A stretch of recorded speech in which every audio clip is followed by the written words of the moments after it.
अस्सलाम वालेकुम।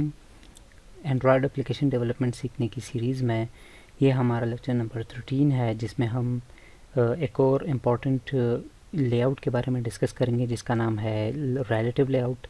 तो चलिए शुरू कर लेते हैं। पहले मैं यहाँ से न्यू प्रोजेक्ट स्टार्ट कर लेता हूँ और यहाँ से एम्प्टी एक्टिविटी, यहाँ से मैं एप्लीकेशन का नाम रिलेटिव एप्लीकेशन, आप कोई भी नाम रख सकते हैं, मैंने नाम रख लिया है।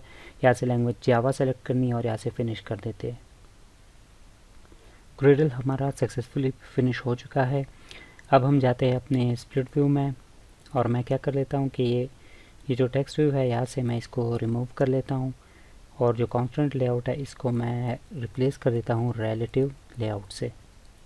ठीक है, अब रिलेटिव लेआउट क्या होता है कि इसमें हम जो व्यूज़ है, जो हम इमेज व्यू, टेक्स्ट व्यू वगैरह ऐड करते हैं, तो वो हम रिलेटिव टू पेरेंट, ये जो पेरेंट है हमारा रिलेटिव लेआउट, या फिर बाकी जो व्यूज़ है, मतलब जो बाकी चाइल्ड होते हैं, image view, text view, buttons वगैरह, उनके रिलेटिव हम उनको अलाइन करते हैं।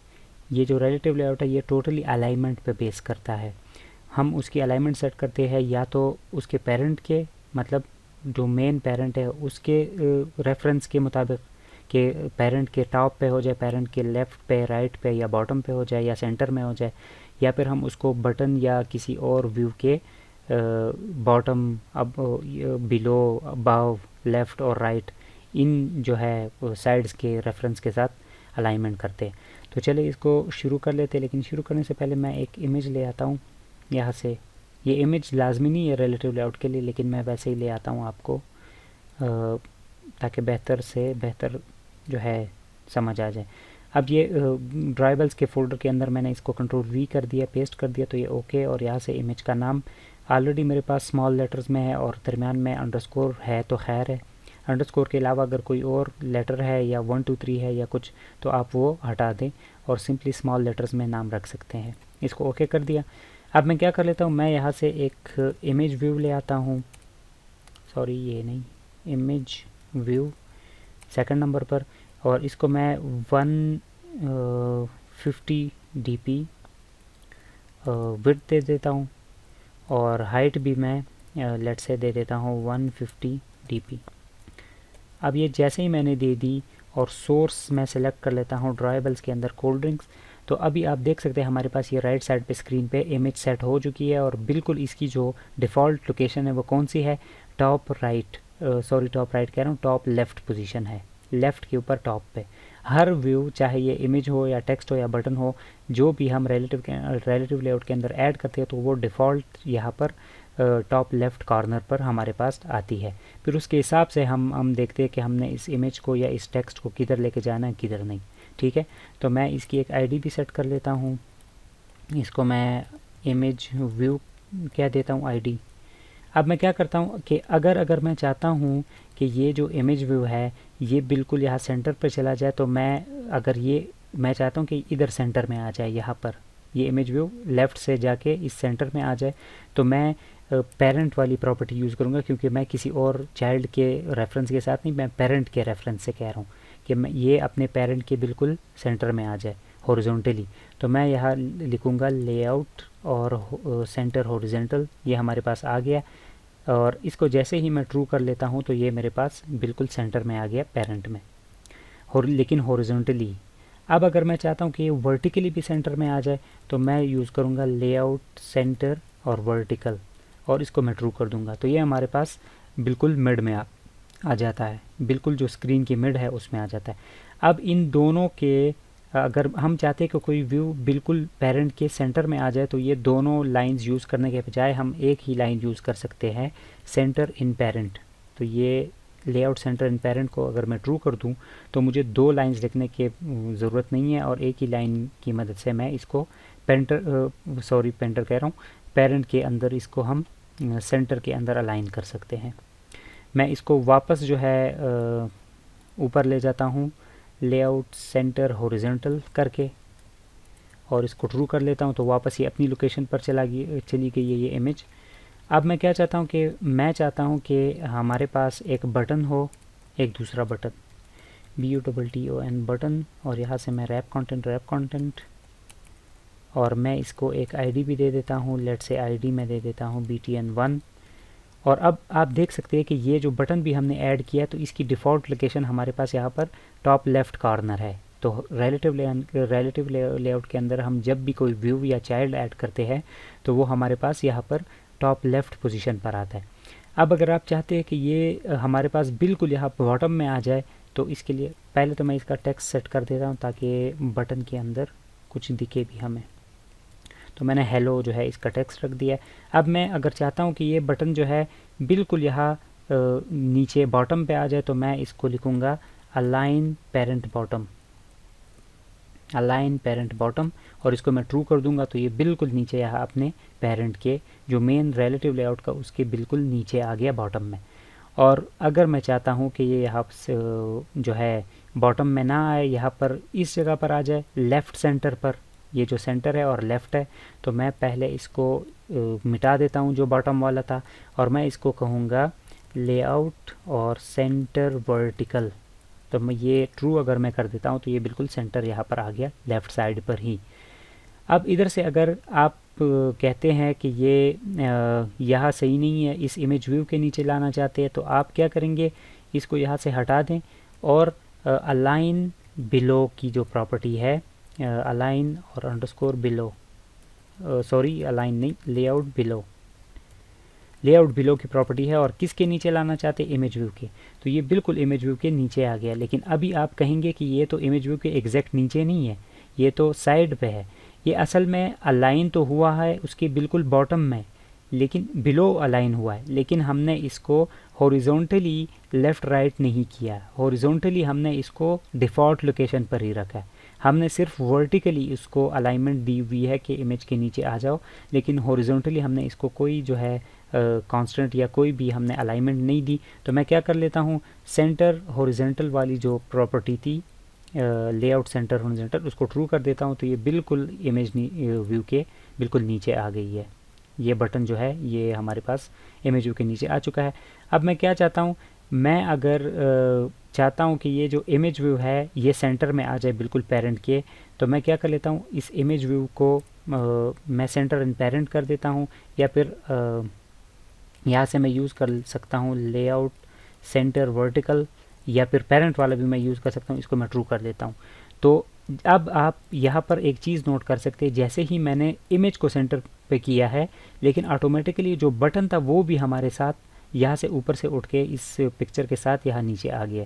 उसकी रीज़न क्या है, उसकी रीज़न है कि जो बटन है उसको हमने जो बिलो उसकी प्रॉपर्टी थी कि हमने कहा कि उसको किसके नीचे अटैच कर दो, इमेज व्यू की।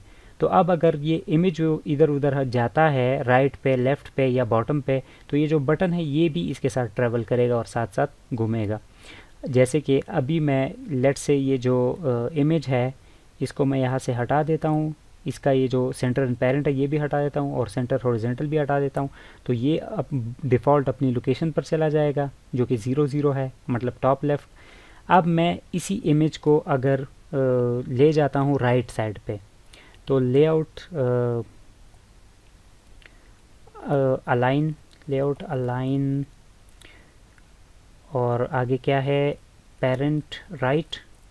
तो जैसे ही मैं राइट को ट्रू कर लेता हूँ तो हमारी इमेज जो है वो वहाँ राइट साइड पर शिफ्ट हो चुकी है, लेकिन वो जो बटन है वो उसी जगह पर है। और उसकी रीज़न ये है कि इसको हमने फ़िलहाल ये जो बटन है इसको सेंटर ही किया हुआ है, तो ये सेंटर में ही रहेगा, लेकिन इसकी जो क्या नाम है अलाइनमेंट है वो बिलो इस पिक्चर के साथ या इस इमेज व्यू के साथ ही अभी तक अटैच है। अब अगर मैं एक और बटन ऐड करूं, एक और बटन मैं यहाँ से ऐड करना चाहता हूँ BUTTON, और मैं क्या कर लेता हूँ कि इसको रैप कंटेंट और इसको मैं एक आईडी पहले दे देता हूँ और इसको मैं BTN2 जो है आईडी दे देता हूँ और इसका जो टेक्स्ट है वो मैं सेट कर देता हूँ लेट्स से hello1। ठीक है। अब ये जो बटन है इसको अलाइन करने से पहले मैं क्या चाहता हूँ कि ये जो इमेज है ये दोबारा से सेंटर में आ जाए। ये बटन और ये इमेज बिल्कुल, ये जो पहले से ही हमारे पास हेलो का बटन था और इमेज, ये बिल्कुल पेरेंट के सेंटर में आ जाए। तो मैं क्या कर लेता हूँ, जो इमेज व्यू है इसको मैं दोबारा align in parent centre, centre and parent वाला जो लेआउट सेंटर एंड पेरेंट की जो प्रॉपर्टी थी वो ट्रू कर लेता हूँ, तो ये बिल्कुल सेंटर में आ गई है। अब ये जो हेलो 1 का ये जो नया बटन है, ये मैं चाहता हूँ कि ये बटन यहाँ पर आ जाए, राइट साइड पर, इमेज के राइट साइड पर। तो मैं क्या कर लेता हूँ, यहाँ पे मैं अलाइन अलाइन नहीं, लेआउट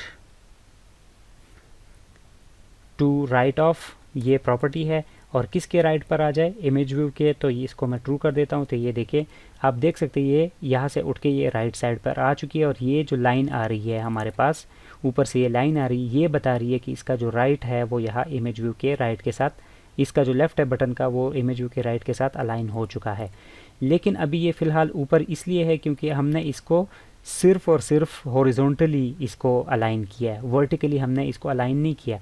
तो मैं इसको लेआउट सेंटर वर्टिकल जो है, इसको अगर मैं ट्रू कर दूं तो ये बटन हमारे पास बिल्कुल नीचे आके यहाँ पर इस इमेज के बिल्कुल राइट पर चिपक जाएगा।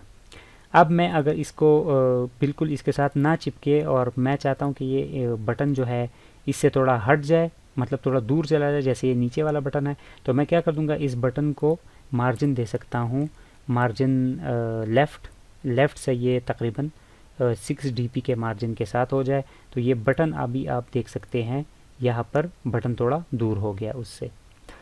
अब अगर मैं क्या नाम है और बटन्स या और टेक्स्ट व्यूज़ लाना चाहता हूँ तो मैं वो भी ला सकता हूँ, लेकिन बेसिक जो फंक्शनलिटी वो मैंने आपको बता दी है कि आप कैसे अलाइन वगैरह कर सकते हैं पेरेंट के रेफरेंस के साथ या किसी चाइल्ड के रेफरेंस के साथ। जैसे ये बटन्स मैंने क्या किए हुए, ये इस क्या नाम है इमेज व्यू के साथ मैंने अलाइन किए हुए।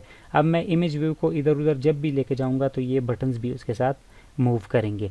मैं न्यू बटन्स या टेक्स्ट व्यूज़ वगैरह भी ऐड कर सकता हूँ और अपने हिसाब से इनको अलाइन कर सकता हूँ। और इसमें जो रिलेटिव लेआउट है, समझने वाली जो चीज़ थी बस इतनी ही थी कि इसको हम अलाइनमेंट करते हैं, या सेंटर या हॉरिजॉन्टल सेंटर या वर्टिकल सेंटर या फिर किसी व्यू के साथ। जैसे इस वक्त हमने क्या किया, लेआउट बिलो, लेआउट अबाव। चलिए मैं एक और बटन भी या एक और इमेज व्यू ऐड कर लेता हूँ आपको सिर्फ समझाने के लिए, ताकि आप जो है मज़ीद एक प्रॉपर्टी यूज़ कर लें।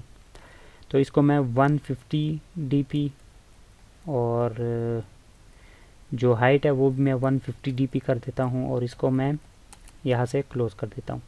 जो सोर्स है वो मैं सेलेक्ट कर लेता हूँ, वही कोल्ड ड्रिंक वाली इमेज।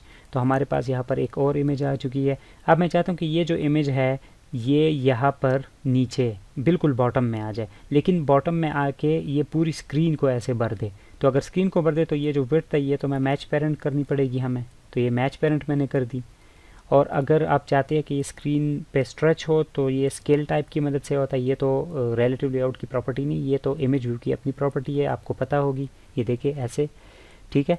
और अब मैं क्या करूँगा, मैं चाहता हूँ नीचे चला जाए, तो मैं ये इमेज व्यू नीचे चला जाए, तो इसको मैं क्या करूँगा, अलाइन पेरेंट बॉटम। ये देखें, लेआउट अलाइन पेरेंट बॉटम, और इसको मैं ट्रू कर दूंगा तो ये मेरे पास ये जो इमेज व्यू है ये बिल्कुल नीचे जाके स्क्रीन के साथ नीचे बिलो जो स्क्रीन है उसके साथ अटैच हो जाएगी। अब अगर आप चाहते कि यही इमेज यहाँ से उठ के इस इमेज व्यू के ऊपर आ जाए, बिल्कुल इस इमेज व्यू के ऊपर, तो आप ये भी कर सकते हैं। आप नीचे जाके ये जो अलाइन पेरेंट बॉटम है इसको हटा दे, और इसको आप क्या कर दे, लेआउट, सॉरी स्मॉल लेटर्स में लिखना है, लेआउट और अंडरस्कोर अबाव। और किसके अबाव होना चाहिए, इमेज व्यू के। तो ये इमेज व्यू के बिल्कुल अबाव जो है आपके पास आगे पेस्ट हो गया, ठीक है। तो इस तरीके से आप जो है अपनी अलाइनमेंट या अपनी जो लेआउट्स है इस तरह डिज़ाइन कर सकते हैं रिलेटिव लेआउट की मदद से। ये लेआउट काफ़ी जो है इजी है समझना और इसके साथ काम करना, लेकिन इसमें नेस्टिंग ज़्यादातर होती है। और अगली वीडियो में हम क्या नाम है एक इम्पॉर्टेंट लेआउट को डिस्कस करेंगे जो कि कॉन्स्टेंट लेआउट है, और वो जो है सबसे ज़्यादा रिस्पॉन्सिव और ज़्यादा यूज़ होने वाला जो है लेआउट है हमारे पास। और उसको समझने के लिए मैं कोशिश करूँगा कि 2-3 वीडियोस के अंदर ही कवर करूँ। वो 2-3 वीडियोस इसलिए क्योंकि उसको जब तक हम अच्छे से ना समझे, सही से एक्सप्लेन ना करें, तो हमें जो है उसको समझने में मुश्किल होती है। और एक बार वो समझ आ जाए तो उसकी जो यूजेज है वो सबसे ज़्यादा इजी है और सबसे ज़्यादा रिफ्लेक्सिव है, वो हम कह सकते हैं कि उसमें जो है फ्लेक्सिबल है, उसको हम ज़्यादातर व्यूज़ में यूज़ करते हैं, ज़्यादातर केसेस में। लेकिन शर्त यह है कि उसको समझना है, तो उसको समझने के लिए मैं 1-2 वीडियोस बनाऊंगा, 2-3 वीडियोस बल्कि बनाऊंगा, जितना हो सके आपको बेहतर से बेहतर समझाने के लिए। तो ये लेआउट हमारा कंप्लीट हो चुका है, रिलेटिव लेआउट। तो अगली वीडियो में मिलते हैं, तब तक के लिए मुझे इजाज़त दीजिए। अल्लाह हाफिज़।